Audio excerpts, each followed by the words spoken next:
Picnogonid. Wait, they added an A to that. Picnogonid. Okay. Their habitat can be found in Antarctic benthos. This guy has made an appearance in the last 3 videos, I think. Hi, Bubba. Good job. Their habitat is the Antarctic benthos, and their size can be up to 20 inches or 50.8 centimeters. Oh, that's their leg span, is 20 inches to 50.8 centimeters. Hi, honey. Picnogonids are also known as sea spiders.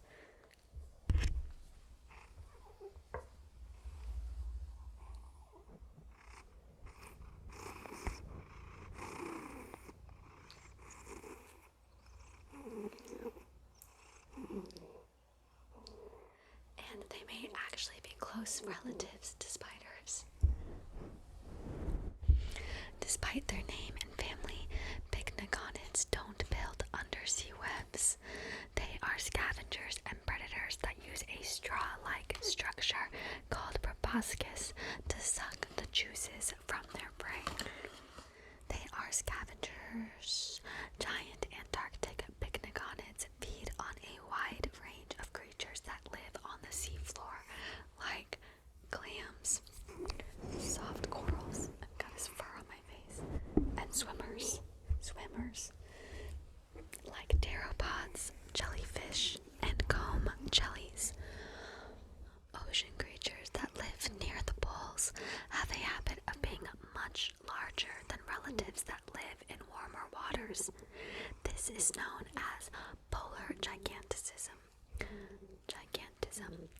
The giant Antarctic Picnogonid is a great example. It is bigger than a dinner plate. Picnogonids that live on tropical coral reefs are much smaller, about the size of a pencil eraser. That's a major difference. Sweetie, do I need to put you outside? There are many theories about why this happens, and research is ongoing. One idea is that the greater sizes reached by animals at the poles are a result of the high oxygen levels in the water. No matter how much I brush, I feel like his fur is still on me. Fin facts. Smaller Picnogonids are found throughout the ocean. They feed on sponges, worms, and tiny hydroids, little anemone-like creatures. Giant Antarctic Picnogonids have no lungs or gills. They breathe through their legs. That's interesting. They have holes in their exoskeleton where oxygen can enter in from the seawater around them. Gigantism also occurs as you get deeper in the ocean. Think giant and colossal squids. Many animals have deep or polar giant cousins, like giant isopods and giant spider crabs. There are even giant single-celled organisms in the deep sea. An organism called cynophiophore or xenophiophore is one big shelled cell that can be as large as 8 inches or 20.3 centimeters in diameter. As you can see, the Antarctic, giant Antarctic, and the single-celled organism in the back. Next, giant kelp, which is found on the coast and in kelp forests. Giant kelp can grow up to 150 feet or 45.7 meters long. Fee, fi, fo, fum. This forest of seaweed is a giant one. Giant kelp is found in cool coastal waters that are rich with nutrients to help it grow. And wow, can it grow up to 2 feet 70 centimeters every day. grows from as deep down as 90 feet, 27.4 meters, into long, tall fronds that stretch all the way up to the surface. They stretch all the way up. And it doesn't stop there. The fronds continue growing, floating like strings on the ocean's surface. These strands form a mat, a floating canopy, which covers the ocean surface so the kelp collects as much sunlight as possible. Giant kelp is a type of brown algae, which is not technically a plant, but still makes food by getting energy from sunlight, just like plants do. The word algae refers to many different kinds of plant-like life that live in water, but that don't have some of the special features plants do, like leaves and roots. Giant kelp has features that look similar to plants, but aren't built in quite the same way. Parts of giant kelp. Blade, which catches sunlight and uses its energy to make food. Let me see if I can show you at the same time that I read it. Parts of giant kelp. First we have the blade, which catches sunlight and uses its energy to make food. Now we have stipe, which connects all the blades as the kelp grows. Next, we have gas bladder, which helps float the kelp frond and keep its blades toward the sun. See that right there? If you've ever gone walking on the beach and found these, they pop, pop, pop, pop if you step on them. Lastly, the holdfast, a tangle of strands that holds the kelp frond onto the seafloor. It holds the kelp frond onto the seafloor. Ecosystem engineer life at every level. Like forests on land, kelp forests are a place where life can thrive. At the seafloor, urchins and other invertebrates eat and hide among the holdfasts. Many fish and marine mammals live and hunt in the seawater along the stipe and blades, and many little bug-like invertebrates live within the canopy of blades. Now we have the giant squid. Ooh, it was mentioned, it was teased, and now it's here. The giant squid, which lives in deep sea and can grow up to 43 feet or 13.1 meters long. I went like this. It's nowhere near this size. It's way bigger. Behold the mighty kraken. Giant squid roam the deep seas of the world. They have enormous eyes, up to 11 inches or 27.9 centimeters in diameter. The size of dinner plates. We like to compare to dinner plates here. With these large eyes, they can catch sight of any prey, fish, and other squids, and watch out for predators like sperm whales. All squid have 8 shorter arms and 2 long tentacles. I don't know if you can see it. Unlike the arms, which are covered in toothed sucker rings, their tentacles have sucker rings only on the bulges, called clubs, at their ends. The squid shoots these tentacles out really fast to grab and capture food and break it into its enormous beak. Fun facts. There's always somebody bigger. Colossal squids have longer mantles, the part of the squid behind the head that contains all the guts, than giant squids, but giants have way longer tentacles.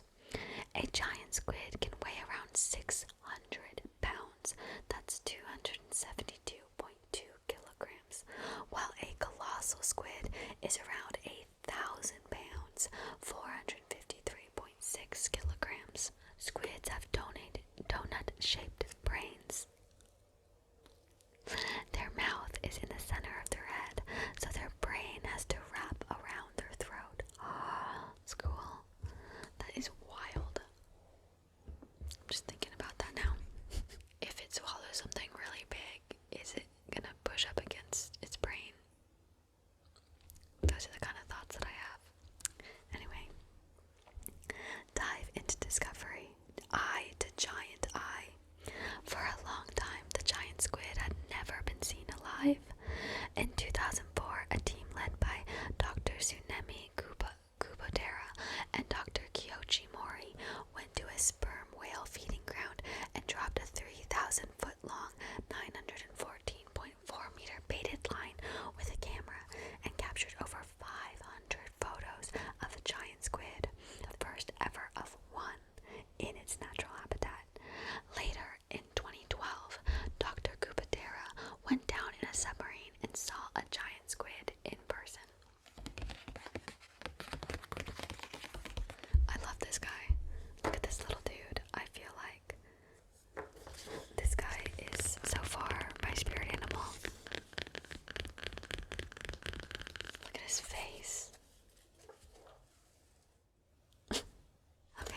is the Graceful Decorator Crab. It is found in rocky intertidal and on the seafloor. It's a weird way to say that. It's found on the seafloor. The Graceful Decorator Crab can grow up to 2 inches or 5 centimeters long. He's so little baby. These crabs love to accessorize. Oh, this is totally my spirit animal. Decorator crabs collect algae, sponges, and hydroids, relatives of sea anemones, from the sea floor and then stick them onto their shell. These guys are taking living beings, other living beings, and like sticking them on themselves. So funny. The crab's shell has little hooked bristles all over that holds its accessories in place. Why are these crabs so fashion forward? It helps them to camouflage among the life on the seafloor, and their living charms also help discourage the crab's predators like halibut, octopuses, and otters. For example, sponges aren't very tasty to most predators, and hydroids have stinging tentacles that can keep any hungry fish at bay. Wearing them is fashionable and functional, kind of like my headscarf keeping back my bangs. The creatures living on the crab usually can't move on their own, so they get a free ride out of the deal. Most of the time, graceful decorator crabs stay pretty still to help blend in with their environment. They are scavengers and move slowly along the seafloor, munching on bits of kelp, algae, sponge, or small creatures. Like most crabs, decorator crabs have 10 legs. They walk along with 8 and then use their front 2 as claws to pick up food and new decorations. Fin facts. For some decorator crabs, if their shell is cleaned off, they will immediately start redecorating themselves. These crabs don't like to be naked. Crab shells don't grow. The crabs have to shed them and make new shells as they get bigger. When a decorator crab leaves its old shell, it doesn't leave the decorations behind. The crab picks its old shell clean to decorate the new one. I find that so endearing. If a decorator crab finds itself in a new environment, it will change its decorations to match. Male and female graceful decorator crabs look so different from each other, they were once thought to be different species. Close up an illustration. Close up on a graceful decorator crab's hooked bristles holding onto a piece of seaweed. Like Velcro. Last, we've got the gray whale. Its habitat is coastal, and it can grow up to 39 to 46 feet long. That's 11.9 to 14 meters long. Gray whales are baleen whales. Their upper jaw has comb-like plates called baleen that are covered in fine hairs. This makes sense since baleen is made out of the same material as our hair, keratin. Most baleen whales roam around looking for clouds of tiny prey, zooplankton. Gray whales can do this too, but unlike other baleen whales, gray whales mainly feed on the seafloor. They dive down and roll onto their right side, mostly, but there are a few that are lefties, and scoop up mouthfuls of mud, sand, and prey. The food gets trapped in the gray whale's baleen while the seawater and dirt pass through. They then use their massive tongues to scrape the muddy food off their baleen and gulp it down. They scrape with their tongue. They scrape with their tongues. Bugs and dirt. Gray whales are famous for their massive migrations. A 10,000-mile, 16,093-kilometer road trip every year. They spend their winters in the warm tropical waters near Baja California, Mexico. During spring, gray whales travel up the North American west coast to spend the summers feeding in the polar seas near Alaska and Russia. They eat their fill and build up blubber stores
the